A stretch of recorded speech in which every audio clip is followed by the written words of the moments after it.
Halo, assalamualaikum. Balik lagi dengan saya, Ida Mirza. Oke, hari ini aku akan menceritakan tentang apa yang harus dilakukan jika anak dan bayi tersedak. Pengertiannya dulu ya.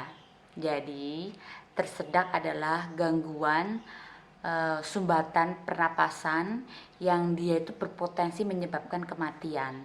Nah, hal ini berakibat fatal jika tidak segera dilakukan dengan penanganan yang tepat.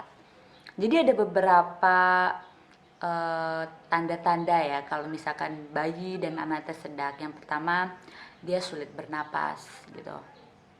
Habis itu dia juga sudah mulai ada kayak kebiruan, ya, istilahnya namanya kita namanya sianosis gitu kan. Terus di bibir gitu kan. Terus lain ketiga, dia juga mulai batuk. Jadi di sini tuh batuk ada dua.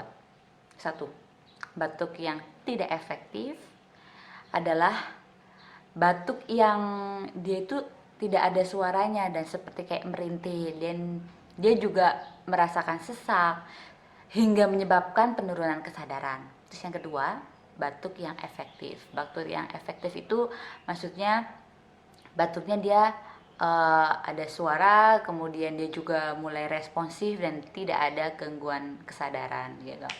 Nah, setelah itu penyebabnya kenapa anak dan bayi itu tersedak.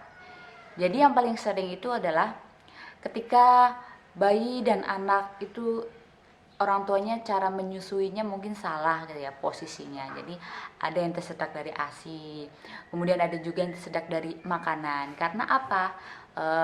Anak tersebut makan, dia juga sambil menonton televisi, mainan HP, kemudian mainan elektronik lainnya, sehingga ketika mulai memberikan ekspresi yang berlebihan dia sambil makan, sehingga terjadi hal-hal yang tidak diinginkan sepertilah tersedak gitu. Nah, sekarang apa yang harus dilakukan pada orang tua jika bayi dan anaknya itu tersedak? Yang pertama adalah back blow. Nah, saya akan tampilkan ini. Nah, back blow itu adalah memberikan tepukan pada punggung bayi. Ini khusus untuk yang usia di bawah 1 tahun ya. Itu dia memberikan tepukan di punggung hingga bayi mulai merasakan lega gitu. Kemudian dia mulai sudah tidak merintih, menangis atau batuk lagi. Namanya back blow. Tetapi jika back blow gagal, yaitu pakai langkah yang kedua. Namanya chest thrust. Chest thrust itu adalah, saya tampilkan. Nah, itu posisi bayi atau anak tersebut adalah dengan posisi terlentang.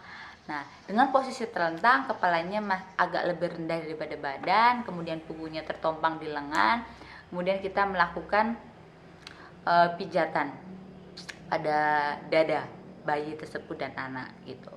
Ya, cuman ini ada durasinya. Jadi kalau untuk anak-anak itu biasanya 30 kali pada bagian dadanya. 1, 2, 3, 4, 5, 6 sampai 30 kali. Setelah itu diberikan napas buatan 2 kali, dan hal itu dilakukan sebanyak 5 siklus gitu, atau rentang waktunya sekitar 2 menit. Nah, terus jika terjadi pada anak yang di atas 1 tahun gitu, jadi ada istilahnya namanya Heimlich maneuver. Nah, Heimlich maneuver adalah dengan cara yaitu anak tersebut posisinya kan dia berdiri kan, terus kedua tangan dari sang penolong, misalkan saya, dokter atau tenaga medis lainnya, atau misalkan dari bapak ibunya, itu memegang bagian depan dada, kemudian sambil ditekan dadanya gitu. Posisinya kayak berpelukan tapi dari belakang. Gitu. Hal ini supaya membuat tersedaknya itu bisa istilahnya nggak membuat sumbatan lagi gitu di bagian jalan pernapasan gitu. Nah, itu aja.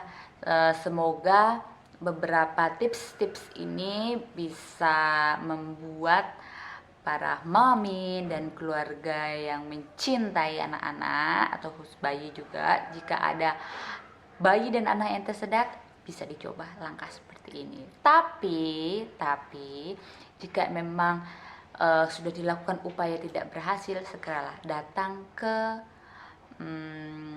rumah sakit, khususnya pada instalasi gawat darurat gitu kan, untuk penanganan tertentu, karena anak tersebut, bayi tersebut perlu dilakukan kayak cek saturasi oksigen pada jari-jarinya gitu. Biasanya perlu penanganan lebih lanjut atau enggak, karena hal itu bisa menyebabkan kematian loh tuh kan. Oke sih, itu aja, semoga ilmu ini juga bermanfaat buat kalian. Terima kasih.